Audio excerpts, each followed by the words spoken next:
So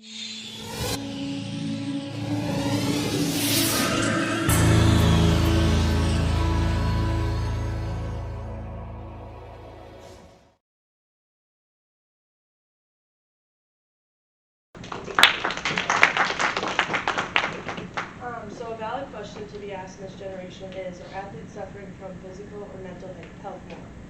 Athletes are often taught to push through the pain and exhaustion, but we need to start prioritizing our mental health just as much as our physical health. I stand here today to tell you about my story as well as many other athletes who have suffered from mental and physical health. Before athletes went to the pros or played at college or even at high school, they are human beings and they struggle like everyone else does. As little kids, we always had the dreams of making it to the pros or becoming an All-American in our high school sport or even making a high school sport. And those dreams were supported by our parents, friends, and family and coaches. And for some of us, they became reality. But when the reality hit, some of us, there were strings attached that we never thought would be. 35% of pro athletes suffer from mental health, eating disorders, burnouts, depression, and/or anxiety. And those are the only ones that have reached out for help. Many others are suffering in silence. And that is the biggest downfall of this pandemic, suffering in silence. Many athletes don't reach out because we are profiled as some of the strongest people in the world. And many think that we have the perks that everyone else doesn't have. And yes, we do have perks. We have access to gyms 24/7. We have access to physical therapy when we need it. We receive shoes, clothes from brands that many people don't. But the truth about these things is they don't matter when we are suffering. Athletes look around to their parents, friends, coaches, and fans and are too scared to admit that they aren't as strong as everyone thinks they are. The first athlete today I want to talk about is Morgan Rogers. Morgan was an amazing athlete. Her high school looked up to her and the lacrosse community preached her. Morgan went on to play Division I lacrosse at Duke University, which was one of the best universities at the time. She loved it. She had amazing friends, and it was the life she always wanted. But the thing about it was that she was suffering in silence. Her second year of her lacrosse career, she tore her ACL and meniscus, but she trained every day. She went to physical therapy every day. Everyone in the world thought she was going to overcome this injury like it was the easiest thing in the world. But the thing about it is she was suffering in silence. She began to hate the sport she fell in love with, and she was lying to her parents, friends, family, and closest friends. No one knew she was suffering, and that was the problem.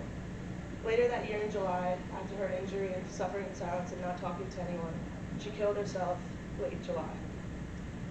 There are many other athletes like Morgan. The next athlete is Katie Meyer. Katie Meyer was, just like Morgan, was a daughter, a sister, a teammate, and a friend to many. But the system failed another human being. Katie played Division I soccer at Stanford University, but things went south one night at a party for Katie. Katie was at a party and one of her teammates was intoxicated and a football player touched her in a way he should not have. But Katie knew that this boy would not get any consequences because in this community, football players are preached. So Katie took it in her own hands. The next day on campus, Katie saw the boy and she dumped hot coffee all over him. But the school did not like this and neither did the people around her. So they took action. That night, Katie received an email from the dean of the college. And in that email, it said that she would be expelled from the college immediately. While reading that email, Katie lost herself. She was like, why me? Why did this happen to me? February 2022, she committed suicide.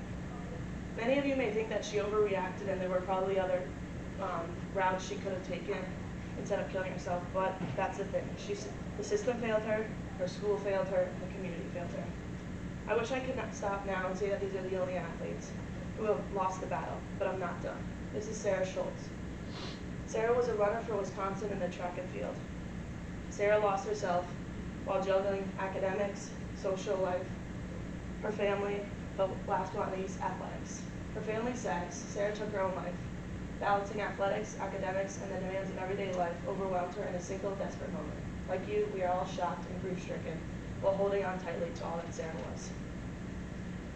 Sarah fell behind mentally and she was never able to recover and she never reached out for help. Sarah lost her battle because she suffered in silence. When things like this happen, many say, how could they do this to us? Or they didn't ask for help. Why didn't they just ask for help? Or some even say it's selfish. But it's hard to ask for help when everyone thinks you're the strongest person around. The next athlete I would like to talk about is myself. My story started when I was able to walk and hold a lacrosse stick in my hand. My 8th grade year, I was on the varsity lacrosse team. In my junior year, I committed to play Division I lacrosse at the University of Albany.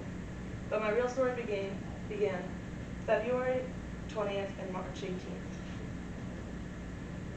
Is when I tore my ACL, and March 18th was the day I received surgery to fix my ACL and meniscus. My living room became my bedroom, and my knee became my worst enemy. I sat on my couch for 14 days straight, and I began to hate lacrosse, the sport that did this to me. I started not talking to anyone around me.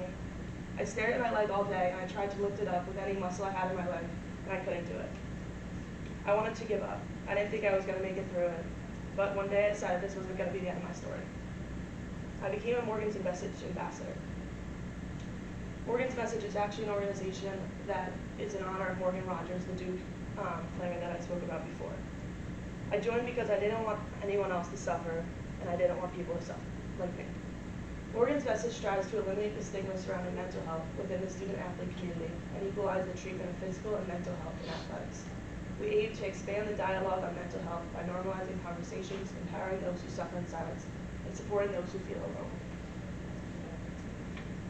A year ago, when I sat on the sideline as a captain of the varsity lacrosse team, not knowing what to do because I wasn't on the field, I decided to become an ambassador and host a lacrosse game in honor of Morgan and raise money for the athletes who don't have enough money to pay for help. That game, we raised over $1,000, which went to athletes who can't afford help or can't afford people to talk to. This year, we hosted the second Morgan's Message annual game, and it was a hit. The boys joined us to honor Morgan, and we raised over $1,000 again. I am a part of this organization to help others like me. My goal is to change this pandemic, and my goal is to change the community that I am a part of.